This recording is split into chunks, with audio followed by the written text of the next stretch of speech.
계속해서 35절, 36절 보시겠습니다.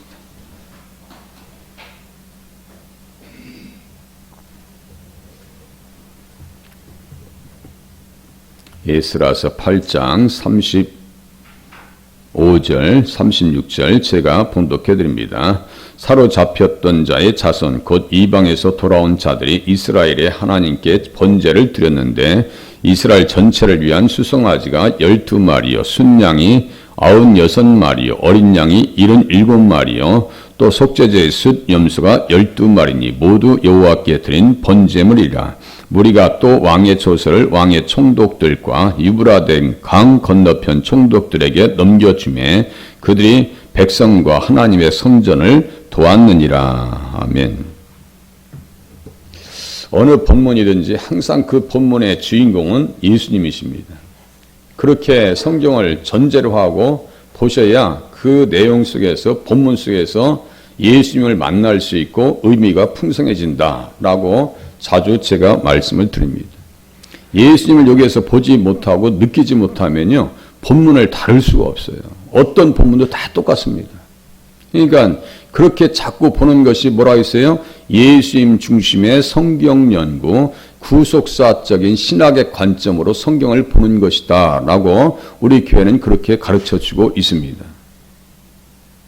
어떠한 본문이든 예수님과 연결되지 않는 본문이 없어요. 이 모든 성경이 곧 내게 대하여 증거한 것이다 라고 주님께서 해석의 원칙을 세워주셨기 때문입니다. 그럼 본문에서 지금 무엇이 가장 중요한 단어예요? 번제와 속죄제, 번제물, 이렇게 희생제물들 이게 다 나온단 말이에요.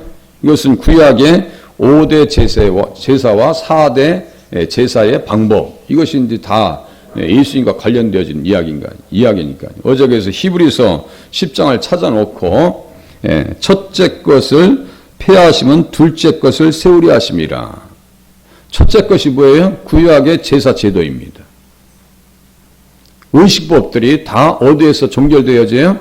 십자가에서 종결되어집니다.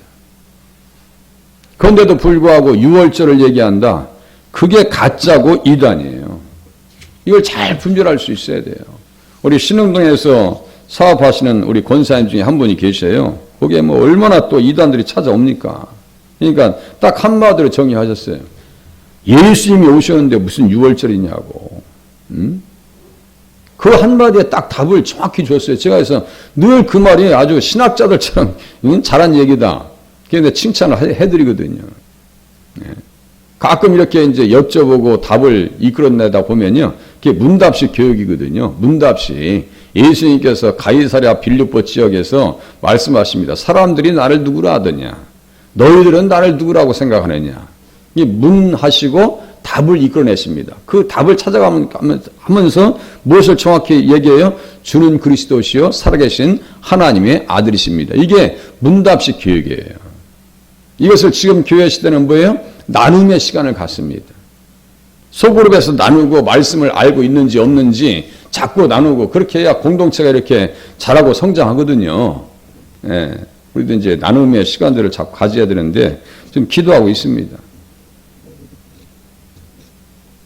그러니까 예수님을 모시고 성경에 들어가야 내용이 풍성해진다고 말씀을 드리는 거예요. 그러니까 이단들은 어떤 존재냐면요. 스스로 정죄된 사람들입니다. 스스로 정죄된 사람들. 이단에 속한 사람을 한두 번 훈계한 후에 멀리하라. 이러한 사람은 내가 아는 바와 같이 부패하여. 사람의 영혼이 부패하면요. 누구를 떠날 때요? 예수를 떠날 때 영혼은 상해지는 거예요. 이 뇌 속에서 산소가 공급이 되지 않냐면요.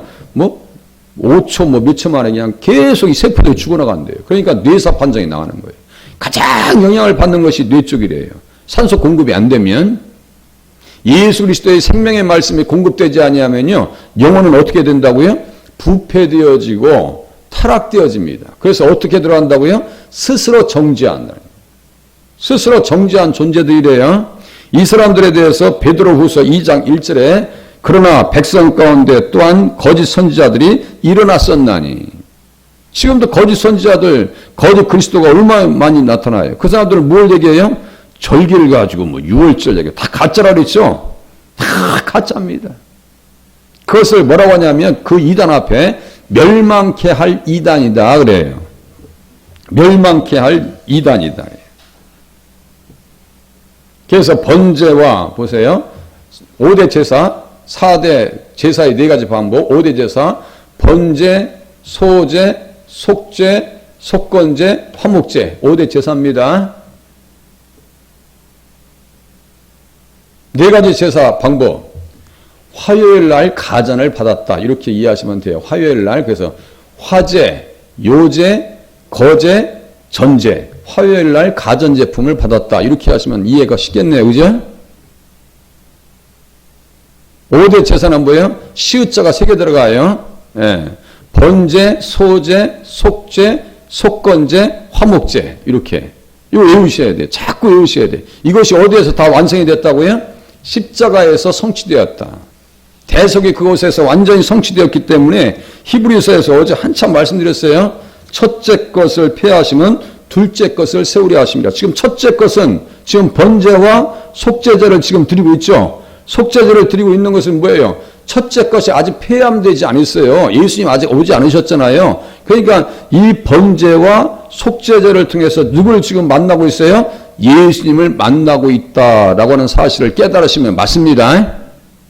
그런 방법으로 예수님을 만나는 거예요. 그래서 구약의 제사 제도를 통해서 보여주는 건 뭐예요?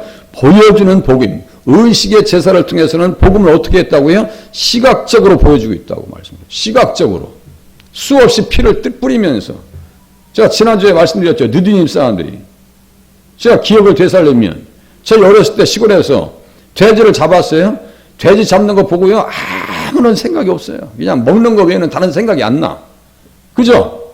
시골에서 돼지 잡는 거 한번 보셨을 거예요. 얼마나 여자분들은 못 보시지. 남자들은 잘 봐요. 그냥 봐, 그냥. 그래가지고, 그거 보면요. 우리들 또 어려서부터 보면은, 그건 먹는 거, 돼지, 고기, 이외에 생각이 안 나요. 그런데, 느디님 사람들은 성전의 노예로 살면서 1000년 이상의 시간을 섬기면서 뭘 생각해요? 그 피를 통해서 누굴 바라봐요? 예수 그리스도를 바라봅니다. 그 비명소리를 들으면서 엘리 엘리 라마 사박단이라고 하는 시편 22장 1절의 말씀을 생각하지 않을 수가 없습니다.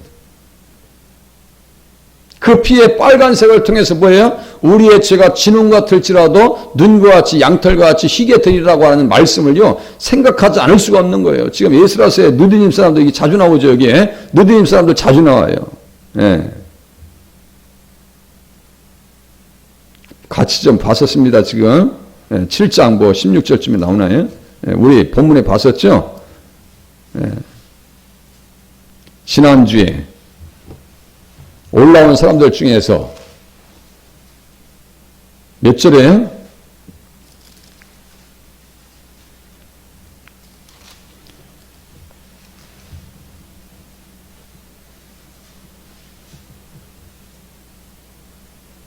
느디님 사람들 한번 찾아보세요. 느디님 사람들.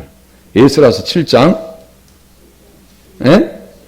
7절 느디님 사람들이 어떤 사람들이라고 했어요? 기브온 족속들이에요. 언약 가운데 들어온 사람들. 성전에 허드렛 일을 했던 사람들. 장작 패고 물 기르고 그래서 그들은 수문 앞 광장에 수문에서 살았다 했죠. 그러니까 이게 그냥 있는 내용들이 아니에요. 그 사람들 보면 정말 영적으로 매료될 수밖에 없어요. 정말 대단한 사람들이다. 이거지. 아직 예수님께서 오시지 않으셨기 때문에 첫째 것을 통해서 누굴 만났다고요? 예수님 만납니다. 그러니까 예수님 만나니까 어떤 현상이 나타나요? 자, 다시요. 에스라서 8장 35절 사로잡혔던 자의 자손. 이 사람들은 이제 어떻게 했어요? 풀렸어요? 안 풀렸어요? 풀려난 사람들이에요. 그러니까 풀려났으니까 예수님 앞에 나오는 거예요. 우리를 또 영적 결박에서 흉한 결박에서 풀려졌으니까 새벽에 오셔서 말씀을 듣고 기도하시는 줄로 깨달으시면 맞습니다. 이 관계예요. 이 관계를 잘 하셔야 돼. 그러니까 자기 정체성을 알 수 있는 거예요. 나는 풀려난 사람이에요. 나 자유 얻었네, 너 자유 얻었네, 우리 자유 얻었네. 그죠? 우리 자유 얻은 사람들 아니에요? 그러면요, 자유를 얻었으면 그 상태로 그냥 방치되는 줄 아세요? 절대로 그럴 일 없습니다. 이 권사님들께서 앞에 지금 풀을 다 뽑아주시거든요. 그러니까 화단이 깨끗한 거예요. 저 화단 그냥 내뜨려 보세요. 한 달만 내뜨려도 보세요. 그러면요, 잡초가 겨울이 지나서 봄이 오기 전에 가장 먼저 나오는 애들이 잡초예요. 걔들은 벌써 그 다음에 봄을 준비합니다. 제가 강화도에서 기도원 사역할 때 고구마 밭을 읽었었어요. 그런데 세상에 가을에 고구마를 뽑는데요. 그 씨앗이 잡초의 씨앗이 말이죠. 그냥 눈이 막 떨어지듯이 막 수북하게 있는 거예요. 그래서 야, 잡초의 생명력이라고 하는 것은 대단하구나. 우리는 가서 이제 종자를 심고 다 해도 이제 얘들 관리하고 그래야 되는데 벌써 잡초들은요, 가을에 수도 없는 씨앗을 다 떨어뜨려 놓는 거예요. 그러니까 관리가 되지 않냐면 살겠어요? 못 살겠어요? 못 삽니다. 고구마 농사하는데요, 까만 비닐 다 씌워져요. 그렇게 구멍을 겨우 거기 뚫어놓고 거기다 고구마 종자를 심는 거 아니에요. 그 순을. 그래도 거기에서 또 잡초가 또 비지고 올라와요. 그래서 그래, 잡초라는 것이 우리 인생에도 잡초가 있을까요, 없을까요? 영적인 잡초가 있어요. 그래서 9절 봐보세요. 2일 후에 방백들이 내게 나와 이르되 이스라엘 백성과 제사장들과 레위 사람들이 이 땅 백성들에게서 떠나지 아니하고, 이제 엮입니다. 떠나지 아니하고 가나안 사람들과 헷 사람들과 브리스 사람들과 여부스 사람들과 암몬 사람들과 모압 사람들과 애굽 사람들과 아모리 사람들의 가증한 일을 행했다. 그들의 딸을 맞이했다. 엮였어요, 안 엮였어요? 영적으로 잡초가 그들 심령 가운데 나왔어요, 안 나왔어요? 지금 보니까요. 엮이고 있어요, 안 엮이고 있어요? 엮입니다. 그러니까 계속 오셔서 말씀을 듣고 깨닫고 또 배우고 그렇게 하지 아니하면요, 우리의 심령이라고 하는 것이 밭이잖아요. 좋은 땅이 되어야 되잖아요. 좋은 열매를 맺어야 되잖아요. 열매를 맺어야 천국 갈 거 아니에요. 열매 맺는 사람들이 천국 간다고 써 있는데, 저기 마태복음 21장이에요. 열매를 맺지 않으면 천국에 못 간다고 써 있는데요. 그럼 열매가 그냥 자연스럽게 맺어요? 천만의 말씀이요. 우린 그러한 심령으로 신앙생활 하셔야 돼요. 계속 오셔서 밭 갈아지고 또 잡초들이 제거되어지고 말씀으로 체크해서 아웃되어지고 내 속에 다른 생각이 있지 아니한가, 다른 영이 들어와서 지금 또아리를 틀고 있지 아니한가, 우리는 스스로 분별할 수 있어야 돼요. 그러한 신앙으로 가지 아니하면요, 믿음 큰 마음 빼앗기고 마음 빼앗기고요, 봉사할 마음 빼앗기고 섬겨야 될 이유와 그 명분을 다 잃어버리더라고요. 제가 보니까. 저도 똑같아요. 말씀을 놓고 있으면 안 되겠기 때문에 늘 말씀을 붙잡고 있는 거예요. 예? 조금만 지나면 식상해지는데요. 부패가 찾아오는데요. 부패한다는 게 뭐예요? 세상을 동경하고 세상의 정욕에 사로잡히는 게 아니에요. 이 사람들 다 지금 아모리, 모압, 여부스, 암몬, 이 사람들 적그리스도의 세력들입니다. 이게 다 적그리스도의 세력들이에요. 이 사람들이랑 엮여서 신앙생활 잘 하겠어요, 못 하겠어요?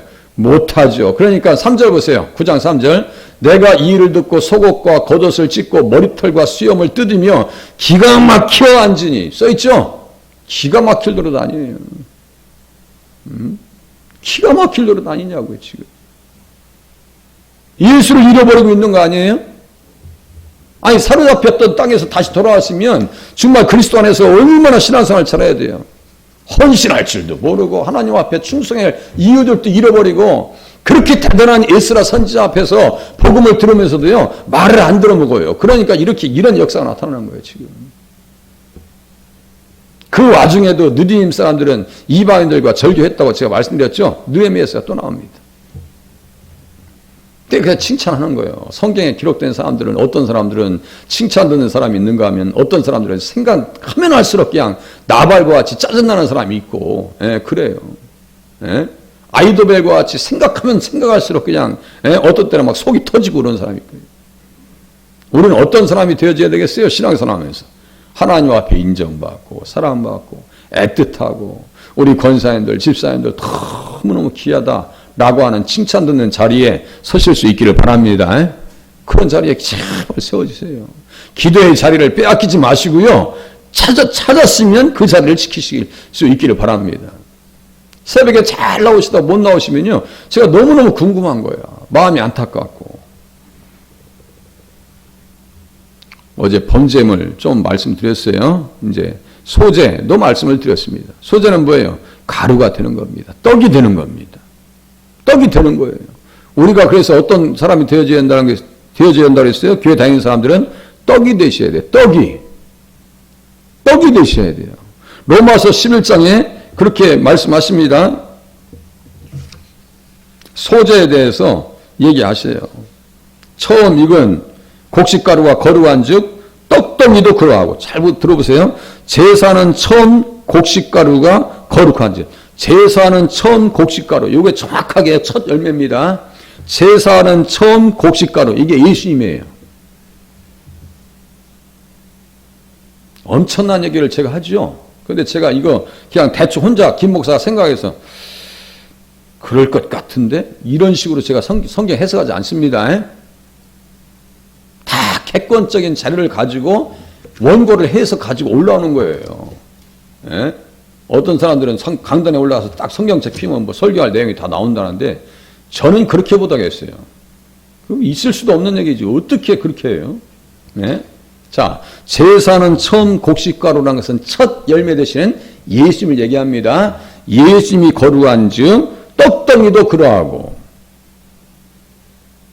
그리고 고린도전서 5장 8절에 순전함과 진실함의 떡으로 하자 그랬어요. 그죠? 순전함과 진실함의 떡으로 하자. 그리고 악하고 악의에 찬 누룩도 나옵니다. 이게 뭐예요? 악하고 악의에 찬 누룩은요, 옛사람을 얘기하는 거예요. 예? 그리고 오직 순전함과 진실함의 떡, 누룩이 없이, 이건 뭐예요? 새 사람을 얘기합니다. 예수님을 닮은 새 사람을 얘기합니다. 그러니까 순전하고 진실함의 떡이라고 하는 것은 성도를 얘기하는 거예요. 예수님과 연합되어진 성도. 어떻게 연합되어져요?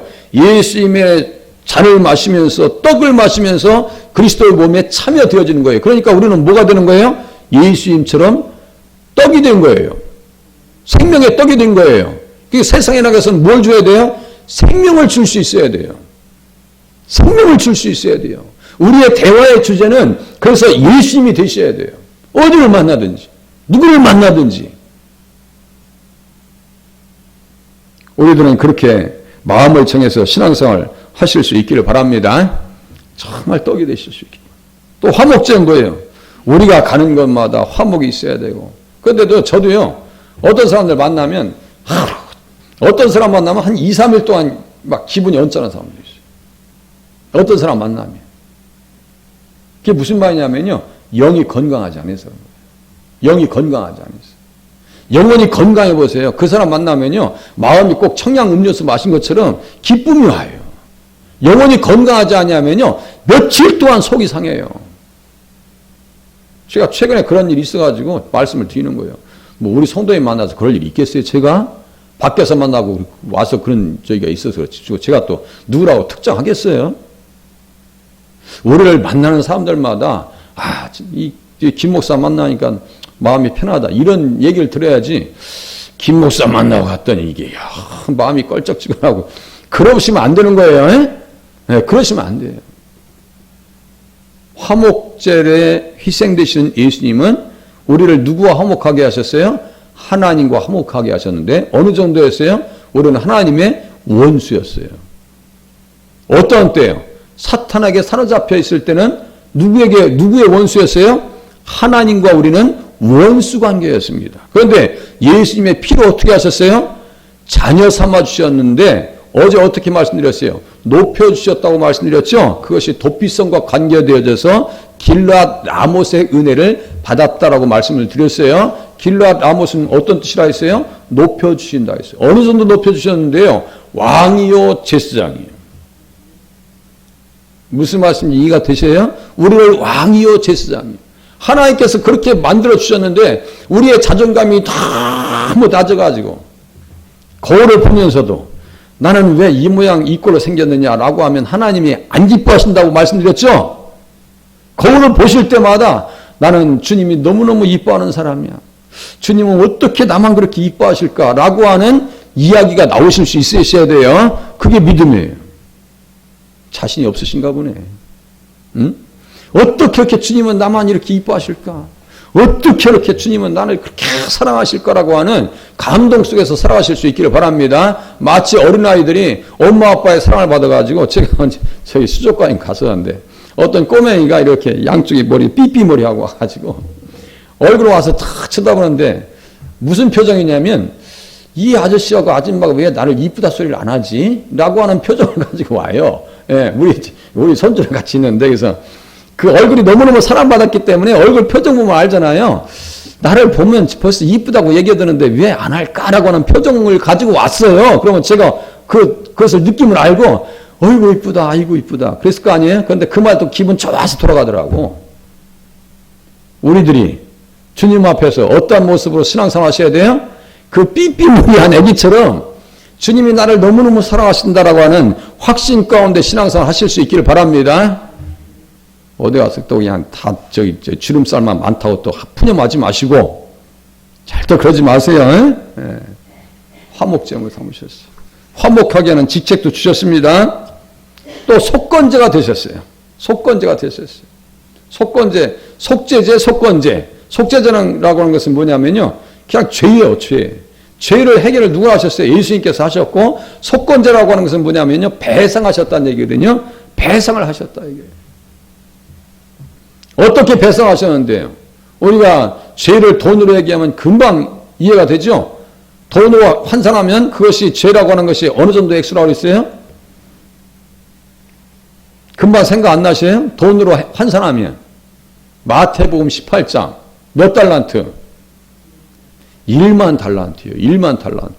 1만 달란트를 지금 현 시세로 환산하면 몇 년 동안 일해야 갚을 수 있는 돈이라고 했어요. 하루도 쉬지 않고 그 복리라고 했어요. 복리 16만 년 동안. 그러니까 우리가 갚을 수 있는 거예요? 못 갚는 거예요? 죄값을? 못 갚아요. 그것을 누가 해결해 주셨다고요? 예수님께서 속죄의 값을 다 치러 주셨습니다. 그거 하나만 깨달아도요, 아무것도 문제 삼을 일이 없어요. 아무것도 문제 삼을 일이 없어요. 제가 뭐라고 했어요? 교회 생활에 제 목회 철학 중에 하나가 아무것도 문제 삼지 말자. 흔적을 남기지 말자. 이거예요. 아무것도 문제 삼지 말자. 그런데 교회가 조그만 문제를 잘 넘어가는 것 같아요? 못 넘어가는 것 같아요? 스스로 한번 진단해 보세요. 잘 넘어가는지 못 넘어가는지. 좀 웬만하면 넘겨서 잘 은혜롭게 신앙생활 하실 수 있기를 바랍니다. 6월절에 은혜를 받았는데요. 다 넘어간다. 다 넘어간다. 아무것도 내가 문제 삼지 않는다. 그러니까 문제가 되는 게 없어요. 이제 36절 보고 끝낼게요. 자, 8장 36절. 무리가 또 왕의 조서를 왕의 총독들과 유브라데 강 건너편 총독들에게 넘겨주매 그들이 백성과 하나님의 성전을 도왔느니라. 원래 이 총독들이 도와주는 사람들이에요? 도와주지 않는 사람들이에요? 원래 이 사람들, 스달보스네, 다뜨네 이런 사람들, 르음과 심세 이런 인생들이 도와줬던 인생들이에요? 도와줬지 않았던 인생들이에요? 하나 도움이 안 됐었어요. 그런데 하나님과의 관계가 제대로 되니까 거칠 것이 없더라. 이게. 그죠? 문제될 것이 없어요. 하나님 오늘도 주님과의 관계가 온전히 회복되어지는 한 날이 되게 도와주시옵소서. 기도하시다가 돌아가실 수 있기를 바랍니다.